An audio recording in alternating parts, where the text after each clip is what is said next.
I used to be bald like you, or balding. I'm going to tell you a little bit about how to take care of your bald head and how to prevent further hair loss. Okay, full disclosure, I had a hair transplant in 2024. I had 4,600 grafts and another one in 2025 to cover the crown for another 3,000 grafts. I can speak about my experience as a regular dude, and guess what? That might actually help you, so check it out. Water. Water, water, water. Why is this guy talking about water so much? Well, the earth is like 75% water. You are like 75% water. So to make the biggest impact on your health in the most cost-efficient way is to purify the water that you're consuming. Only drink the best water. The best thing you can do is get a reverse osmosis filter. It just takes out everything out of the water. Remineralize the water with a little bit of salt. Perhaps you want to use a little bit of sea salt for that, not just any table salt. I feel a lot better. I feel hydrated faster as well, and it tastes much better. Next, you're still rocking with the Brita. You know what? A Brita water filter is probably better than just straight tap water. You don't want to be raw dogging the tap water, bro. Don't do that. Okay. In 2025, if you're still drinking tap water, brother, you might need some help. It's serious. There's so many things in the water. There's parasites, there's bacteria, there's so many networks, there's so many leakages and things.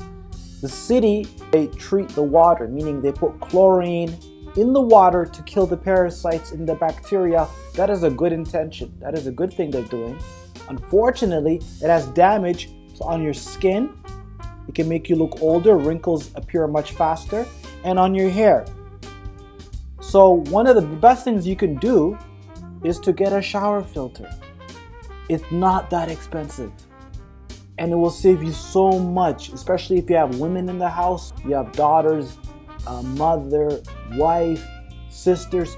They're spending so much money on hair and beauty products. Let's not be so reactive to the damage. How about we be proactive? Because an ounce of, what do they say? An ounce of prevention is worth 1 pound of cure. So, shower filter, the one I have is Philips. It's a KDF certified filter. Honestly, you could go down the rabbit hole of so many different filters, but I just got one I trust the brand, and the reviews were good, and it wasn't too expensive. It wasn't the most expensive, wasn't the cheapest, somewhere in the middle. I'm happy with it, and I tested it. What I did was, typically when I take a shower, after I take a shower, I need to moisturize, I need to put cream on my body. If I don't, I feel like a freaking statue. I feel like, oh, you know what I mean? But after the shower filter, which I installed in less than 5 minutes, I purposely did not put moisturizer on my body. And I'm very happy to say I did not feel like a scaly lizard or a statue. Like, subscribe. Believe it or not, having high testosterone does not cause baldness. It does not cause baldness. The problem is DHT, which is what most people call a shit hormone that causes hair miniaturization. Your hair follicles, they don't grow as far out, and they grow shorter, and they get thinner and thinner until they just stop growing. The good thing is you can block the production of DHT. Why does DHT occur in your scalp? That's a different video altogether. We'll do that in another video. You gotta raise your testosterone in a healthy way. How do you reduce cortisol? How do you reduce stress? My biggest advice for you is just to go for a walk every single day. This might be asking for too much, but 15,000 steps would be fantastic, which is about 2 hours of walking. You're probably not gonna do that, but let's be honest, 30 minutes would be good. That's a good start. 20 minutes, that's a good start. Try to kick it up to an hour. Me, I do about an hour of walking every single day. This reduces my stress level and helps me maintain the hair on my head. Try to have a better perspective or attitude towards life. It's all about your attitude and your thought patterns. And catch yourself, if you get into a negative thought pattern, try to stop it, because that will spike cortisol even more and help you have a very shitty day, which you don't want to do. Another thing, drink less coffee. Maybe no one told you this, but having too much coffee can raise your stress level. It can cause you to have cold sweats as well. It's not good. It's not good for hair growth either. So if you're drinking like 5-6 cups, you might want to cut back.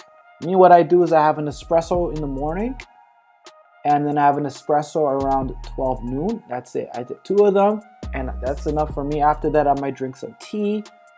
Usually I just drink water after that. Less frequent haircuts. How often are you cutting your hair? Are you cutting your hair every 2 weeks?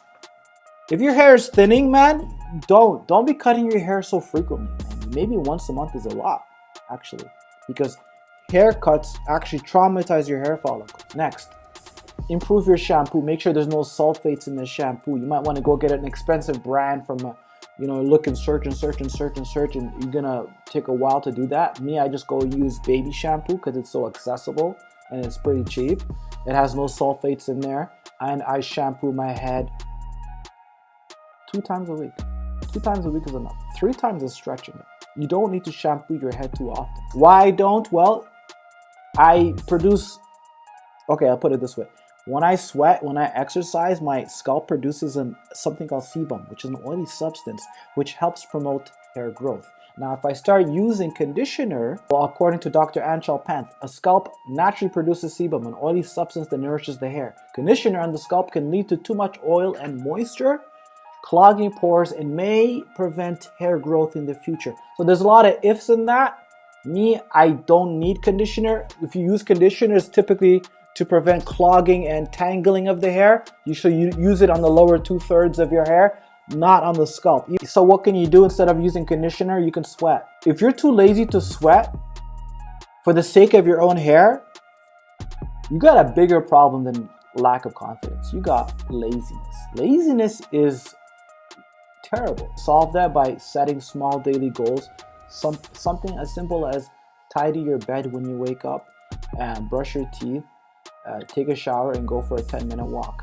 This is a great way to start your day. And you just simply add to this. Instead of a 10-minute walk, the next day it can be 12 minutes.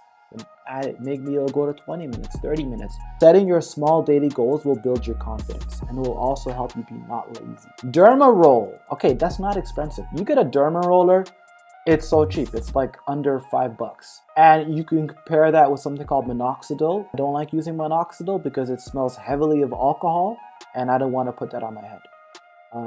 But derma roll alone will get you positive results. Now, if you had a hair transplant, I wouldn't recommend anything deeper than a 0.5 millimeter depth for your derma roller.